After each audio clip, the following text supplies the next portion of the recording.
Always wonderful to see all of you. I'm scrolling through the pages to make sure I see everyone I can see. There are still people pouring in, really. So let's sit and open a space for them so they can join us.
Let's invoke the four practice principles in the beginning today. Caught in the self-centered dream, only suffering. Holding to self-centered thoughts, exactly the dream. Each moment, life as it is, the only teacher. Being just this moment, compassion's way. Caught in the self-centered dream, only suffering. Holding to self-centered thoughts, exactly the dream. Each moment, life as it is, the only teacher. Being just this moment, compassion's way. Caught in the self-centered dream, only suffering. Holding to self-centered thoughts, exactly the dream. Each moment, life as it is, the only teacher. Being just this moment, compassion's way.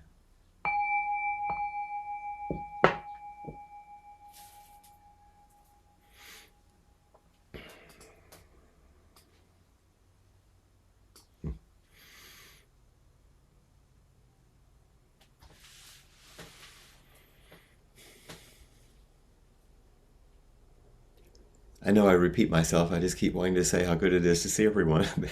It's so delightful. I want to go back to one of the early basic stories for a moment. In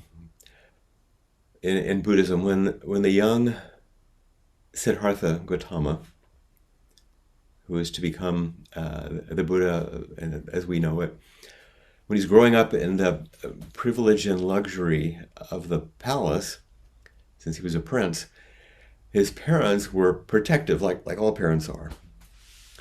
And they wanted to keep him safe, and they also protect him from the harshness of the world.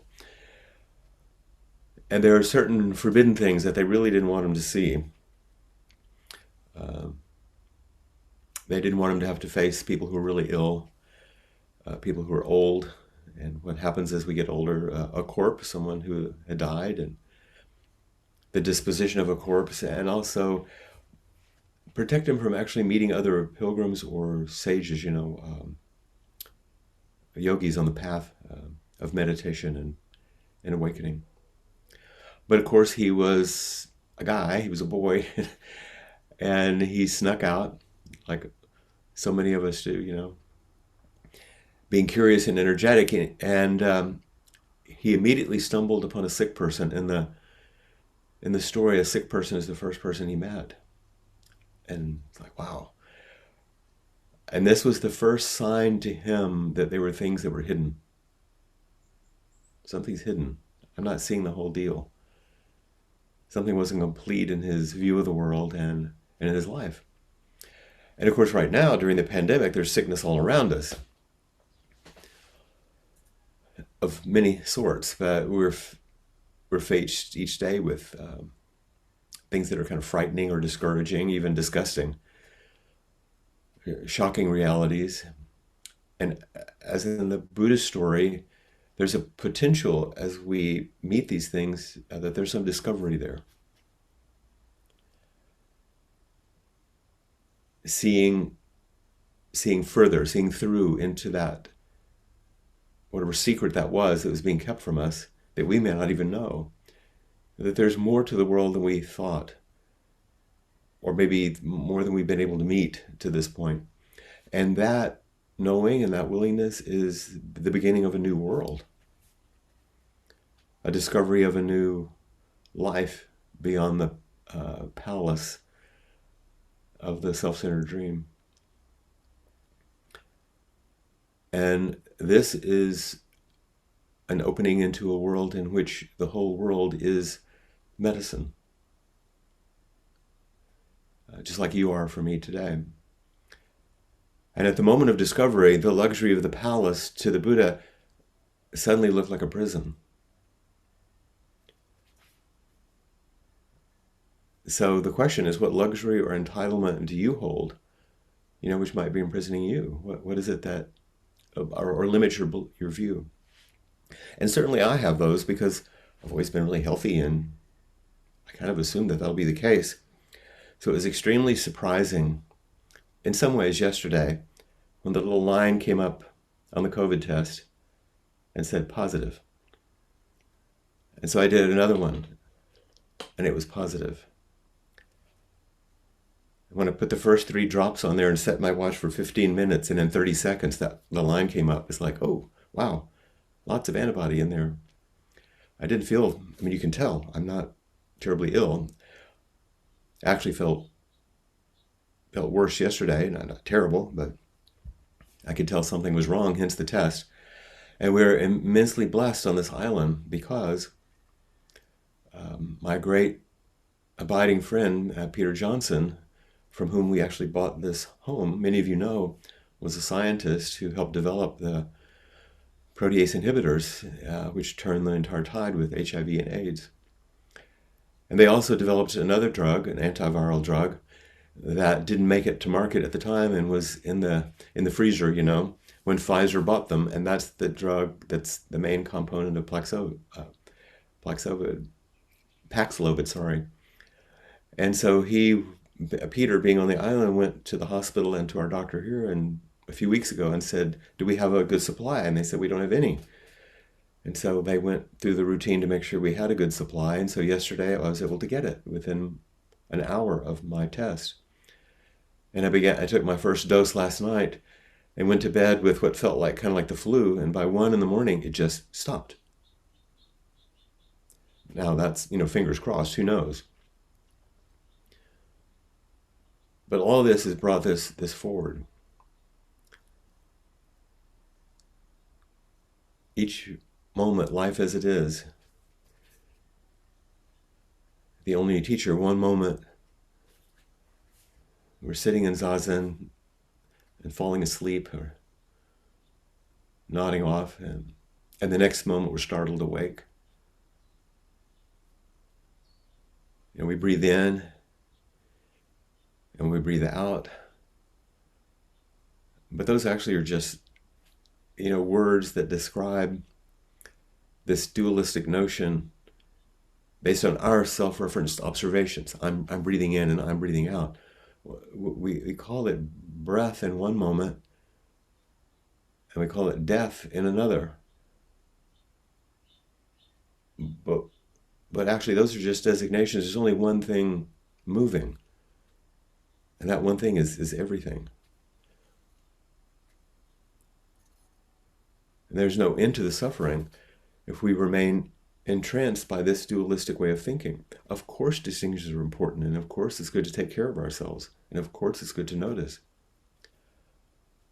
But an entire life of categorizing and reacting and clinging and pushing away and storytelling and turning away and chasing and fighting, there's always an opportunity to dismiss life as it is,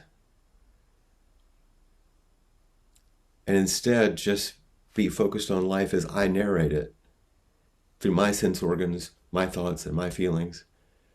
And it's important to be intimate with that stuff, of course, but it can narrow, because when we're invited to rest in embodied immediacy, the embodied awareness of this miracle of our own life, and we're also asked to not hold too tightly to this body, to let go of a body. What we begin to realize is our body is our mind. Our body is our consciousness. And the mind comes forward as embodiment. Thoughts are not a problem. Thoughts are not a problem. And feelings are not a solution. They all come and go in response to our contact with the world. They're ways of meeting the world. All of them are required because we're going to stitch together this thing that we think of as reality. And without going into it too much, from this perspective, think of what the Heart Sutra tells us. And here's what I want you to imagine. I'm going to recite just a tiny bit of the Heart Sutra based on this perspective. Imagine this was, I'm looking at Bill Stanley here for a moment. Imagine this was part of your medical training. This is part of a textbook in medical school, okay? Suppose the professor came in and said, Boundlessness is the nature of all things. It neither arises nor perishes, neither stains nor purifies, neither increases nor decreases. Boundlessness is not limited by form, nor by feelings, perceptions, inclinations, or discernment. All that stuff I was talking about. And then you say to the medical students, boundlessness, freedom, liberation, emptiness, whatever you want to call it, is free of the eyes, ears, nose, tongue, body, and mind. It's free of sight, sound, smell, taste, touch, and any object of mind. Free of sensory realms, including the realm of the mind. It's free of ignorance and the end of ignorance. Boundless is free of old age and death, and is free of the end of old age and death. It's free of suffering, free of arising, free of cessation and path, free of wisdom and attainment. Being free of attainment, those who help all to awaken abide in the realization of wisdom beyond wisdom and live with an unhindered mind. And then the last bit, without hindrance, the mind has no fear. Without hindrance, the mind has no fear. Free from confusion, those who lead all to liberation embody profound serenity. That would kind of blow people's minds, right? And it does blow people's minds. That's part of the deal. It's made to do that. That the boundlessness that is offered up in our practice isn't contained within these things that we identify as ourself. What we identify as ourself is contained within that boundlessness. One moment we're well, by our own definition, and the next moment we're ill by somebody else's criterion, but we're just completely ourselves. The moment the red line appears under the little T on the COVID stick, suddenly I'm ill. I have COVID. But this is just a piece of medical data. It's not the totality of my existence. It's an important one to pay attention to, and I did. Without hindrance, the mind has no fear. Free from confusion, those who lead all to liberation embody profound serenity. So I'm going to go through a few of what do the ancestors have to say about this, about health and illness. And I'm going to call on some people whose voices maybe we don't hear so much. And I'm just looking around here. Hey, Dennis, I don't think we've heard from you, have we? Okay. I'm not going to ask you any weird question. I'm going to ask you to read something. You be willing to do that for me? Okay, so unmute yourself. Okay, so I'm Dongshan and you're the monk, okay? Okay. So I'm ill. And then don't worry about the SEDS and all that. Just we'll do it together. Get your right glasses on so you can see. Okay. Okay, so I'm ill, and what do you ask me? You are ill, teacher, but is there anyone who does not get it? Oh, who does not get ill? Sorry. Yes, there is. Does the one who is not ill take care of you? Well, actually have the opportunity to take care of him. How is it when you take care of him? At that time, I don't see the sickness.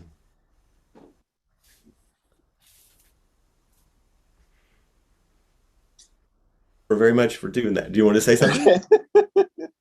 It was fun. Thank you. Yeah. Other people are going to get the opportunity as well.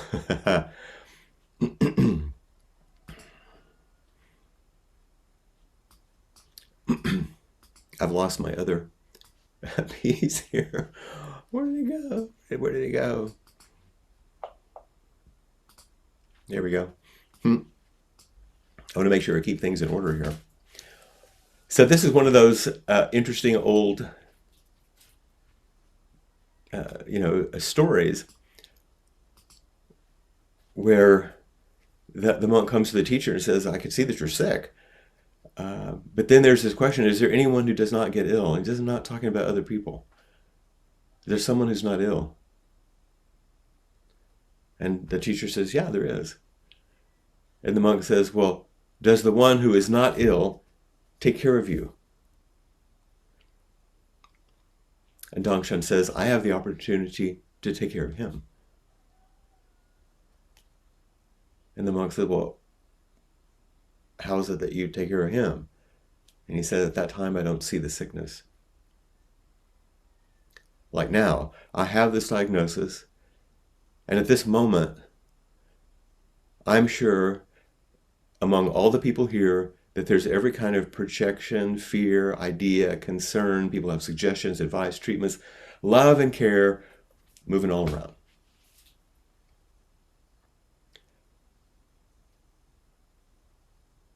There's a story that I heard Norman Fisher tell about. He was at City Center at San Francisco, and he came around the corner, and in the hallway, Blanche, my teacher, was lying on the floor. And it was the moment actually when she took a fall in which her hip was broken, which was the beginning of kind of her, end over time. Didn't happen precipitously, but you know how those things go. And he said, are you okay? And she said, "I'm not sure yet. So I'm lying here, I'm waiting."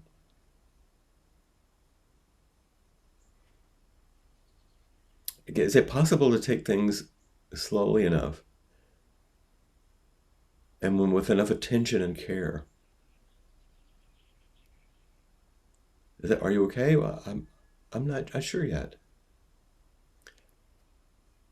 Can we develop enough patience and enough curiosity to know the truth of the situation rather than so quickly going to something that will fix or help or turn or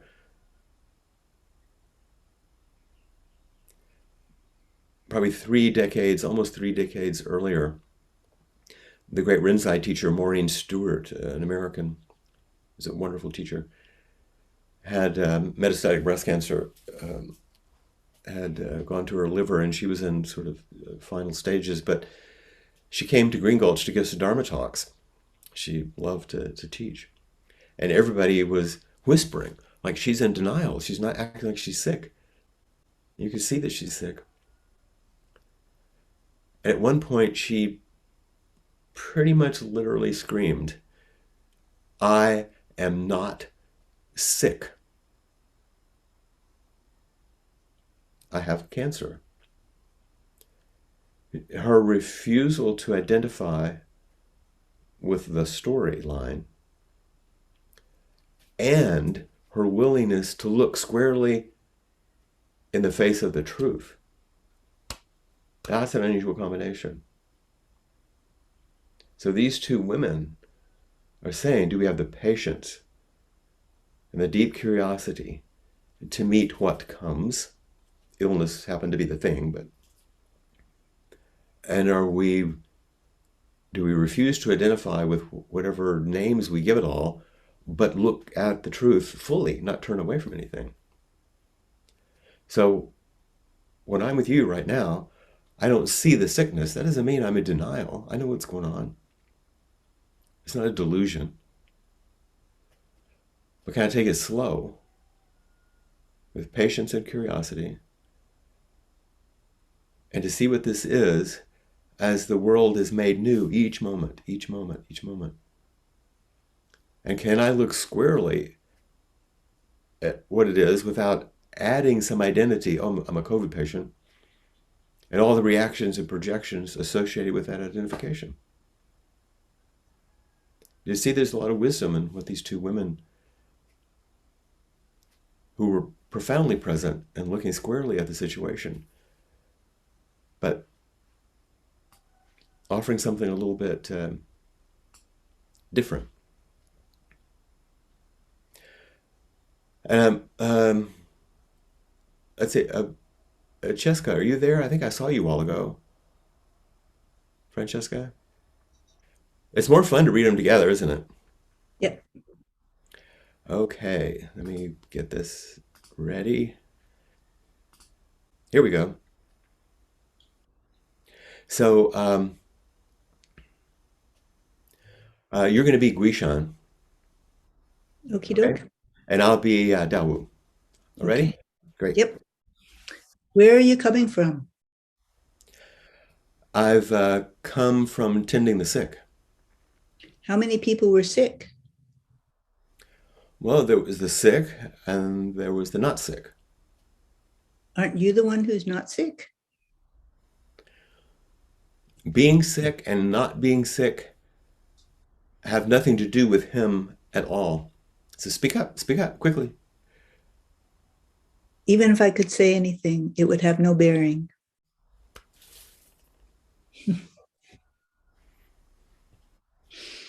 Any comment? You don't have to, but just... It both of these remind me of working with clients. My work with clients, where they've come for something to be healed, but what I see is not a wound. It's not a sickness. Right. It's their wholeness. That's right. That's right. Even if you could say anything, it wouldn't have any bearing, would it? Yeah. Yeah. Yeah.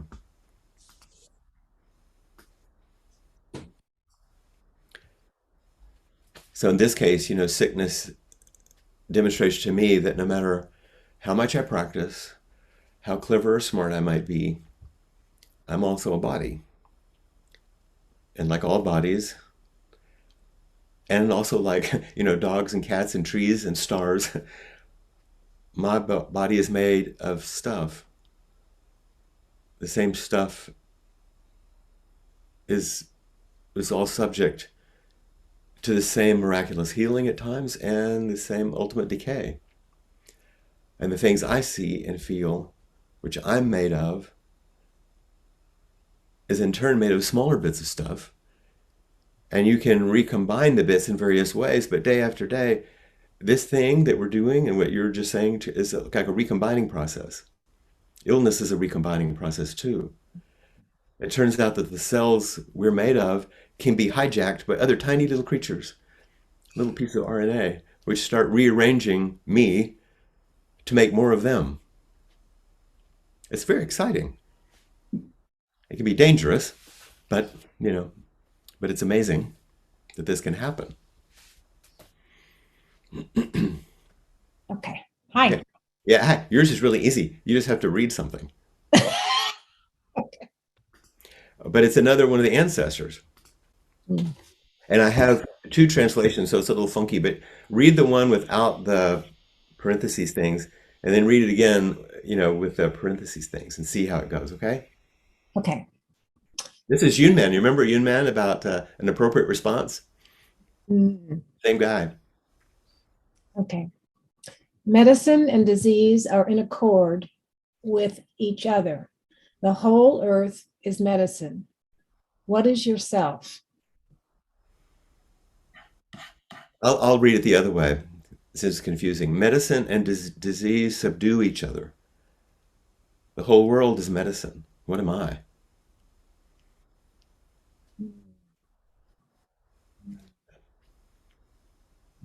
The whole world is medicine. Mhm. Any comments there? Or just no need, but We're all medicine. We're all medicine. yeah. Thanks for reading with me. Mhm.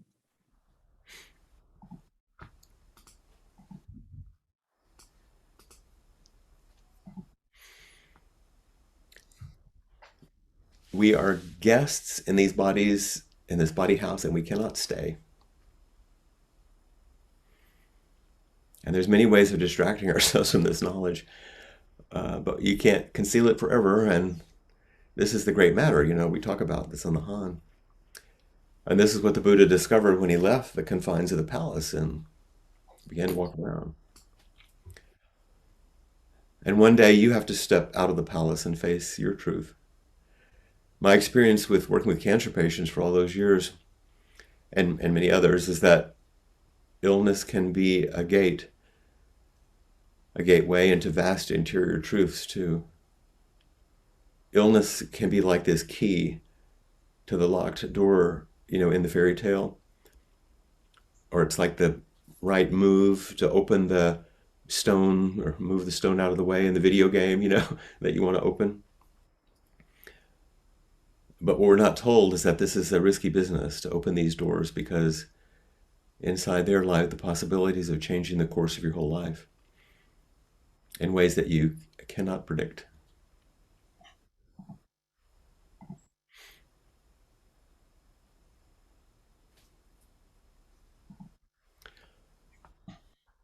Well, since I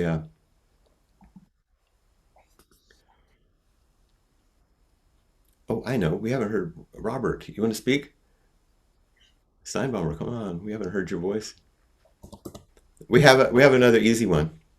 Oh, good. Yeah. And so I'm Master Ma. You're the monastery superintendent. Okay.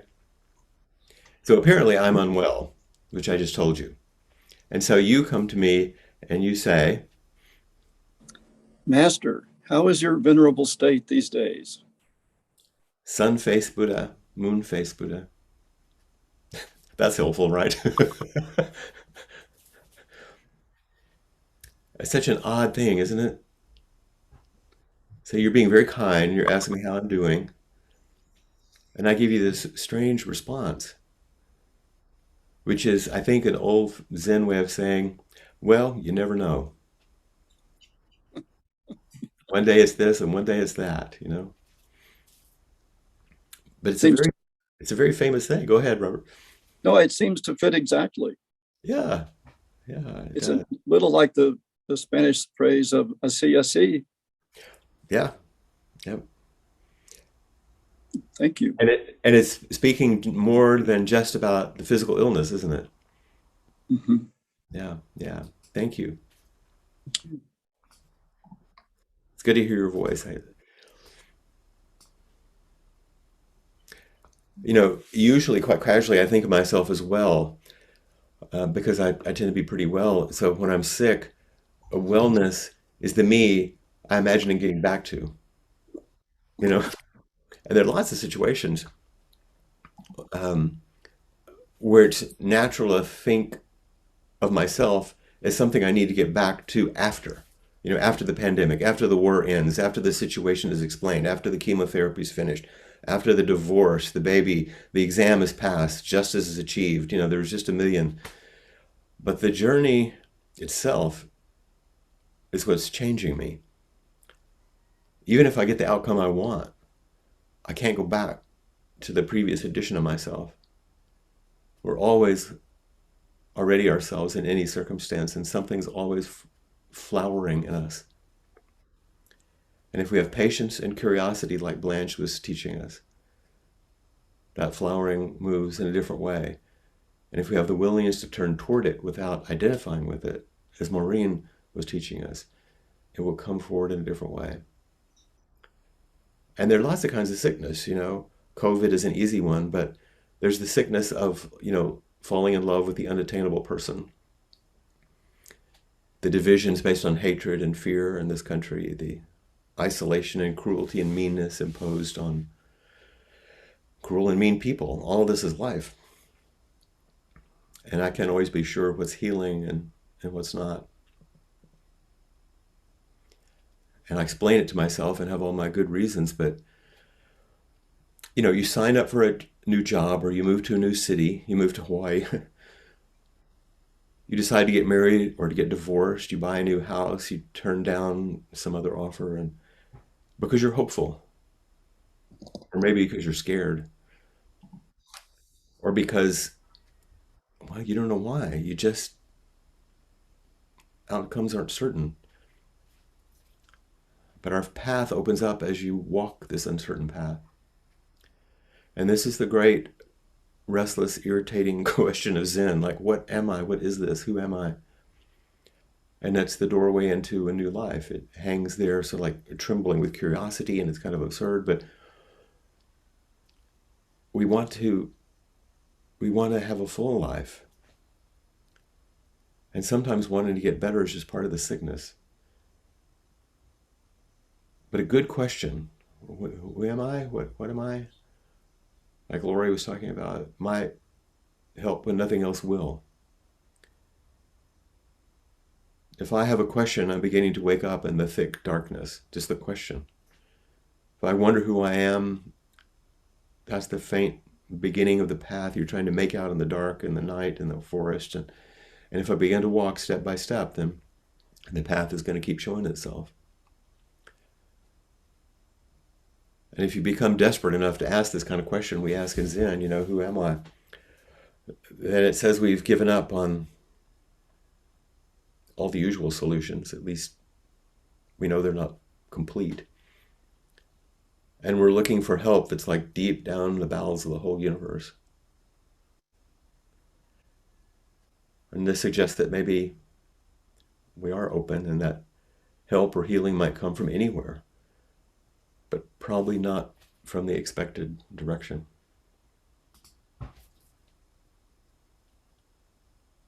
So I know I've gone on quite a long time. I don't have a lot of time, but thanks for letting me reflect on these things, and thanks for your help. I think there are a couple of people who have raised their hands, so we'll be careful with our time and hear from each person. I'll bring Jay forward for you. Wonderful. Hi, everyone. Hi, Jay. So, hi. Happy solstice, right? Yeah. I love today's the solstice, and it's the longest day and the shortest day, depending on where you are. So, moon phase Buddha and sun phase Buddha, right? And happy late Juneteenth. Yes. So thank you. So that for me, that's what it says. That moon phase Buddha and sun phase Buddha is like we are everything, right? We are never just one thing at one time, and yet, like when situations arise that causes friction, we focus on only one side of us, and but we are always everything, both, and the sentence, the whole world is medicine. I totally subscribe to that because, like, what is the solution for the go, go, go? If you look, it takes time for a seed to germinate. It takes time for fruits to bear. And, so what's the healing for that rush, rush, rush? Look outside of yourself, right? How do you embrace everything, like in all its variations? When you look at the animals and the plants, you have all these, and they coexist so beautifully. And, so what is the medicine? You look to and the world is humans too, but I think that we sometimes poison the way of things. So I love that statement. The whole world is medicine. And if we get outside of our own individualistic existence, even the fact of give me more, I need more, what's the medicine for that? Look to the world. When an animal feeds, it doesn't look, oh my God, there goes another one. It's already sated, so it doesn't look to acquire more, once it's full. So I really do love that statement. The whole world is medicine, and I think that's a philosophy to live by. So I'm glad you said that, because I excuse me, talked all that time, but actually, if you just remember that phrase, that's enough to take with you. So that's good. Thank you for making that clarity. So good to see you and hear from you. Yes, thanks. It's nice to see you. I'm really just send your meta to you and to Erin that everything goes well. Thank you. Yeah. And what all you say is really resonate a lot with me. As you know, I was... Wait, you're a physician? Yes, as a physician, another thing is always working with pain and always working with sickness for more than probably 30 years, Mhm. you know, and suddenly healthy and getting sick. That was a big journey for me. Yeah. But one of the things that really for me was very supportive and helpful was my practice. Yeah. Because what always you say, that was the thing. I was noticing how my body was fighting, but at the same time, it was the patience. It was the big lesson for me. Yeah. And the other thing is like, what do I need to learn from this? Right. And when you say that, not to be attached or clinging to the diagnosis, because Mhm. I was very clear from the beginning. Yeah. To This is not, identify with it. yes, identify, this is not who I am. Hmm. And like you say, it's only one part, but this I have all these other parts. Mhm. And that's really the support. So I really thank you so much for that. Yeah. For all those. I wish if I have those readings when I was in that time. Well, and those two moments with those two women, with Blanche and with Maureen, I thought were very, they concentrated those teachings very clearly, that you're talking about. And it has so much more implications than just a physical illness, of course. Yes. Now you No, know that. mm-hmm. And that's the thing. When you say this, the talk of these two ladies, I just resonate so clear because Yeah. that was my own experience to really be more like, oh, now I know what they are talking when somebody has pain, Yeah. you know, because I know what it is. You've been And when there. you say, yes, and when you say is you don't go back again, even though you think is you're clinging like going to be what I was before, but and it's okay too, you know, It's the way it it's is. okay. Exactly, it's okay. This is what it is. Yeah. Thank you so Thank much, you. Sandra. I And thank you appreciate for that. your blessings and care. I appreciate it. Yeah, you're welcome. We have Laurie next. She's back for more. Back for more. So, what was kind of, oh, You're still there? okay, I don't know why I can't see you. Just a second. Let me see if there you go.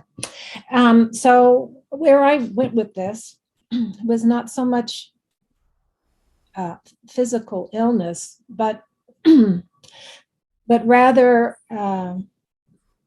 maybe the disease of the mind, but our vulnerabilities, the way I've taken my vulnerabilities, my one biggest vulnerability for years, it was something to hide and to be ashamed of and that kind of thing. And so in a way I was complicit with perpetuating it by hiding it and being fearful about it. So that it seems like the same sort of thing that you're another edge of what you're talking about. And but if we see it actually as it is actually the medicine, just by the turning towards it and understanding it and being okay with what it is instead of feeling like you have to hide it, that indeed is the medicine. And from that, it has come to me that for some reason, being able to see that, then it makes me able to say, oh, I can help another in, I can serve in some way because of my vulnerability, if that makes sense. Totally. And that's what those first two koans were about. That the one who's ill and the one who's not. It turns. It's interesting because what you're doing with your hands when you're saying that was very much like Aikido. It's like it comes at you, yes, but how do you move with it? Not obstructing it, not running away from it, but how do you move with it? And therein the medicine reveals itself. Mm-hmm. Exactly what your body was wanting to express it that way. Yeah. Yeah. Thank you. Mm-hmm. Thank you for your teaching.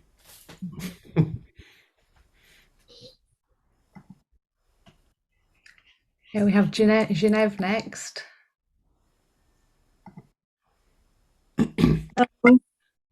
Hello. Hello. thank you for bringing this up as a facet of our existence. And I really don't know what I need to say. What called you forward?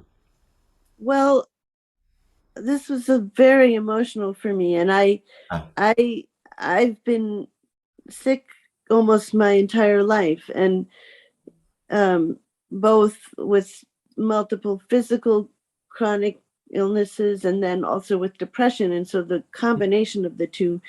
And I did just, in resonance with what Lori just said, it's interesting because I just realized this morning that the effort of hiding all of it was exhausting.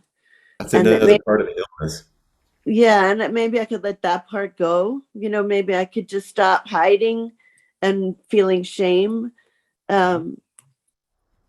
But you know, um, and you asked what we're imprisoned by, and right now I have this cozy little home, and I have this mattress on the floor because I haven't really unpacked, and I just curl up and listen to books. I mean, it's my nest, and it's also my prison because I'm afraid to go out. And my goal is to, my desire really is to have the kind of grace that you described in Blanche and Maureen, but I don't know how. And right now I'm still really angry at people who are healthy all their lives. And, because they have a liberation that they take for granted that's so full. And that I struggle with, every hour because I can't do the things that I would love and that I used to love and, that would make me feel whole. So I just don't know. Well, there's another doorway right there, is what puts you in opposition to others because your anger. How could you turn that into medicine instead of it being a poison? Right, because I don't want to It's feel this. understandable, certainly.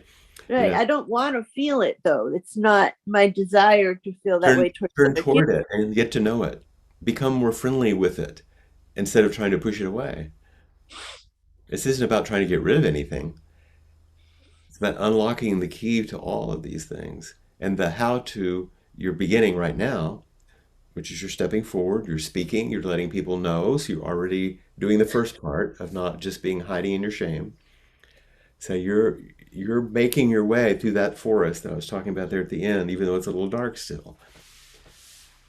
With both your longing, with your envy, with your anger, with your depression, all those things, bring them with you. And we meet all of it, okay? This is the way the path unfolds. Okay. You're stepping in the right direction. We're with you. Thank you. Thank you so much. Sure. Thanks for having the courage. It was scary. Yeah, I know. And that's like Lori helps you with the vulnerability thing. Yes. Good. And it's wonderful to see this group. I've missed some lately for some therapy, outpatient. So I've been gone some, but I stumbled over Lori's reading exercise, whatever you call it, Uh-huh. a little bit, because when she said, "I'm the medicine," I thought, wait a minute, I thought we're dealing with the disease too. Am I not also the disease? And that flashed me back to the beginning when Flint talked about the RNA and the little critters and so forth, and how it changes and then it changes and it changes. And I kind of went to a both and Yeah. Yeah, that's in there. scenario. No. And so I thought, well, I'm diseased too. But then, I'm medicine and I'm the disease in the processes. But then Lori maybe rolled the stone away, moved the stone out of the way. Mm-hmm. Because when she applied it to vulnerabilities, she said, it's what you've been saying too, I think. The poison is the cure, the disease is the medicine, you know, It's called forward the right. it's kind of the yin yang, you know, the black comes out of the white and the white comes out of the black. Yeah. But it's the thing I'm taking away is patience and curiosity. Thank you so much for it. Well, that And was I'm what applying Blanche was talking about. I'm not sure yet. Let me just lay here for a minute and see. exactly. And I'm applying that, not so much to physical or mental illness, but to death and dying. Yes, of And course. it really works. Hmm. Patience. I've been kind of doing the curiosity thing. What's gonna happen next? You know, Right. what's gonna die next? Okay, my bladder or my hearing or my speaking. Right. You And know, as we get older, it's like one damn thing after another. You never know what the next one's going to be. so the curiosity and the patience and waiting and watching. Thank you. I'm gonna give you a quick image, and I'm not going to linger here, just so you can have it. Here's Blanche toward the end. Oh.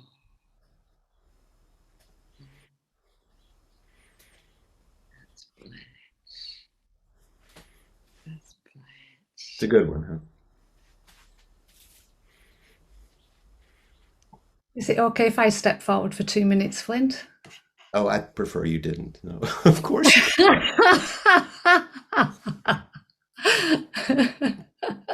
I'm taking that as a joke. It is a joke, of course, of course. Yeah. Yeah, I was just thinking that I've had sort of all sorts of things wrong with me for so long and for so many years that I think over time I've just begun to think of it as myself and my limitations and, the pain I live with and a lot of things that I didn't know I've had for years. And, they're just part of who I am.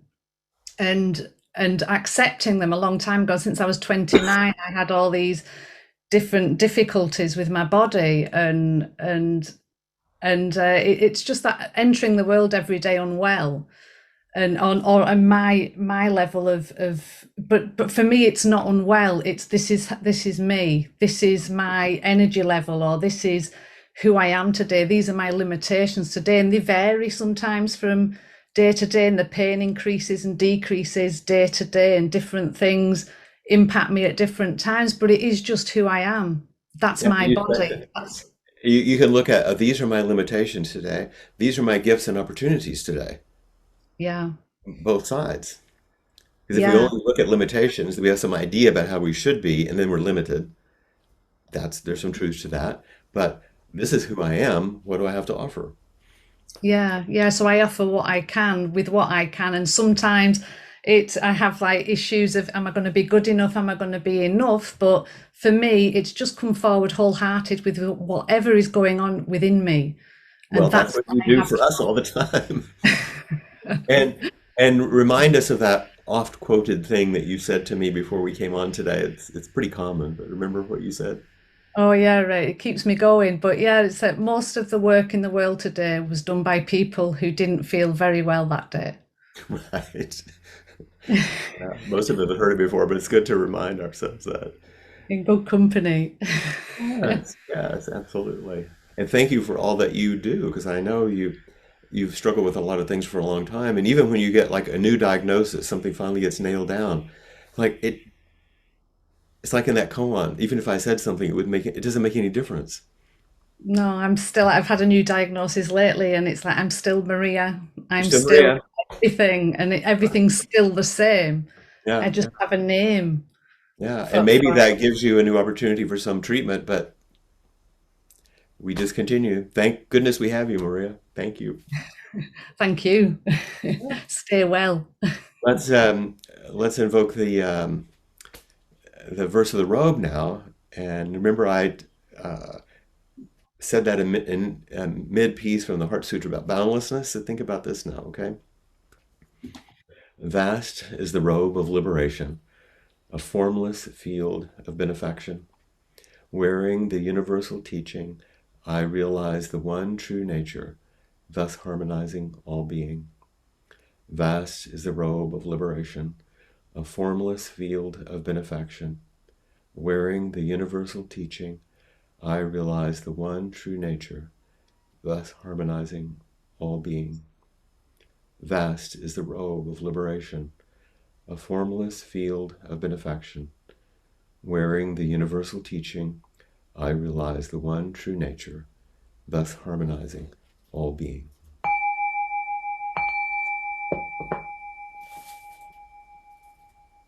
May everyone be well. Thank you so much, Flint, and thank you everybody for being here today. So lovely to see you all.